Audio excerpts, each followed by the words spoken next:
Hello guys, this is me, Janang Vlog. Samahan nyo naman ako kumuha ng mga seaweeds. Tara, let's go! Like, follow, and share! For today's video, lumaot nga kami ng mga kapatid ko kaso nga lang wala kaming huli. Kaya pumunta na lang kami dito sa lagoon para kumuha ng mga iba't ibang seaweeds. Tara, samahan nyo kami guys. So pagdating nga namin dito, meron na nga kaming nadatnan ng mga kumukuha ng mga kulay green. Yung tawag namin dyan is yung laslasona. Sa inyo guys, anong tawag dyan sa lugar ninyo? Paki-comment nga dyan kung anong tawag dyan at nag-uulam ba kayo nyan? At ayun na nga, sinimulan ko nang nagsisi dyan para makakita ako ng swaki o kaya yung tinatawag namin dito is kulitangtang. Yan nga pala yung kasama ko ngayong araw guys, yan yung prinsan ko si Aileen. At yan din, bumabatok din yan ng mga iba't ibang seaweeds. So bali nga may nakita na nga ako dyan, yan ay tinatawag namin kulitangtang, masarap din yan. At may nakita nga pala ako dyan na kulay red, yan yung tinatawag namin gayong-gayong o mas kilalang aragan ilik. Masarap din yan ilahok sa mga sinigang. So bali may nakuha na nga akong pumapana dyan at kumukuha na nga din ako ng kulot na nilalagay sa pangdinengding. Masarap yan guys.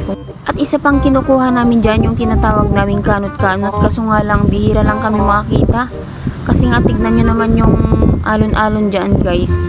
Hindi namin kasi makita yan pag medyo nakuti yung tubig.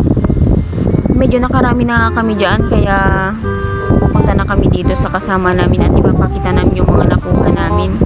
Bali may nakuha nga pala kami dyang kulot, yung nilalagay sa dinding at saka yung kanot-kanot. Tapos meron din dyan yung sea urchin. At bali pinapabuksan nga ng kasama namin tong sea urchin na nakuha namin at titignan daw namin kung meron siyang laman. Eh ang pagkakaalam ko naman kapag bilog naman yung buwan, maraming laman yan. At try natin kung hindi ako nagkakamali. Bale lilinisan ko muna dyan sa may puwetan niya kasi yan yung may masakit na pantusok, yung mga maliliit. So bale ito na nga yung laman guys. Maraming laman nga. Hindi ako nagkakamali, o diba? Pinapak na nga ng kasama ko at sobrang yummy daw. Ano?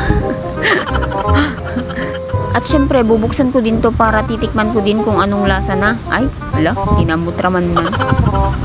Syempre natatakam na nga din ako, hindi ko na maiyawid-awid. Kung nagbaon nga lang sana kami ng kanin kanina, baka napapak ko na lahat ito. So bali yung dalawa pala iuwi ko para kakainin ko at lalagyan ko ng kanin dun sa bahay. Sa may mga mahilig nga pala dito sa may pumapana, ano pang hinihintay nyo? Kung kayo agalan, itatanga na babagasda. Hala, igibaon ka pa. So bali pag uwi nga namin naatyanan met dinagdaan mi tatayen iso nga pinadas ko man itinagala iti sorsorbot. Eta yung tinatawag naming sea cucumber. Apo meron nga. Ang tagal-tagal ko nang gustong kumuha ng ganito kaso nga lang hindi kasi naglo-low tide ng permi. Anong ka na? So meron nga akong nakuha kaya sinubukan ko ulit maghukay-hukay dyan, baka makarami nga din ako. Naghukay nga ako ng naghukay dyan, baka meron pa akong makita. Balit ipaglasinam dito guys, sumakaala kakit agpusit-sit lang iso na iti danom tapos ada iwar na amin dagitikin na nanukan.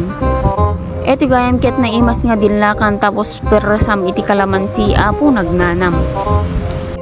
So hanggang dito na lang ang aking video guys. Thank you for watching.